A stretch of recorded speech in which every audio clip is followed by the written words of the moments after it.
दोस्तों मैंने धमाल 4 देख ली है और मैं उसी का रिव्यू कर रहा हूँ। मैंने ये फिल्म देख ली है, अब तुम लोग ये देखने की गलती मत करना।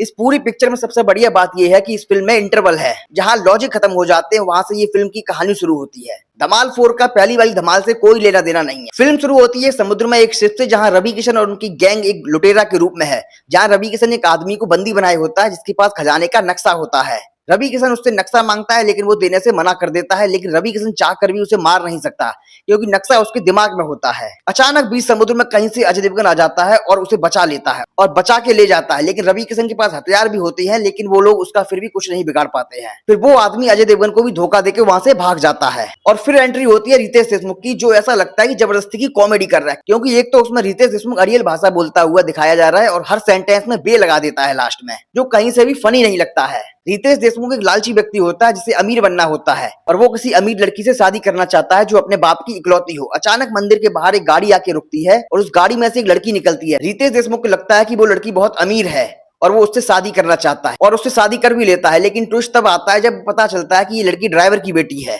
और लड़की मोटी होती है, तो वहां पर बॉडी शेमिंग वाले जोक्स भी देखने को मिलते हैं, जो बिल्कुल भी फनी नहीं लगते हैं। अब रितेश देशमुख उससे पीछा छुड़ाना चाहता है। फिर कहानी शुरू होती है अरशद वारसी और जावेद जाफरी के आदि और मानव कैरेक्टर की, जो वाकई में फनी लगते हैं। उनकी कॉमेडी नेचुरल लगती है। बाकी अजय देवगन और रितेश देशमुख की कॉमेडी देखकर ऐसा लगता है कि ये दोनों ओवर एक्टिंग कर रहे हैं, बिल्कुल भी फनी नहीं थी। अब फिल्म आगे बढ़ती है, जहां पर वही नक्शे वाला आदमी फिर से एक मुसीबत में फंस जाता है और अजय देवगन उसे आके फिर से बचा लेता है। लेकिन इस बार वो आदमी खाई में लटक जाता है, जहां अजय देवगन और संजय मिश्रा उसे बचाने जाते हैं। धीरे धीरे सभी लोग उस रास्ते से गुजर रहे थे, तो सभी लोग उसे बचाने के लिए आ जाते हैं, लेकिन वो बच नहीं पाता है और खाई में गिर जाता है।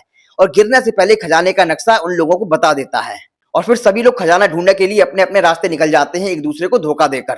इस बीच इन्हें कई एडवेंचर्स मिलते हैं और जैसे तैसे खजाने की गुफा के पास पहुंच जाते हैं। उन्हें खजाना मिल जाता है और तभी अचानक रवि किशन भी वहां पहुंच जाता है, क्योंकि रवि किशन के पास भी नक्शा होता है। खाई से गिर रहा होता है, तब वो पानी में गिर जाता है और मरता नहीं है। और पानी के बाहर रवि किशन खड़ा होता है, जो उससे नक्शा पूछ लेता है। फिर यहाँ मारामारी शुरू होती है और खजाना किसी को मिलता नहीं है, क्योंकि रवि किशन के पास बम होता है जो फोड़ देता है, जिससे खजाना जमीन के नीचे चला जाता है। बम फूटने की वजह से गुफा के भारी भारी पत्थर इधर उधर गिरने लगते हैं, पूरी गुफा धंस जाती है।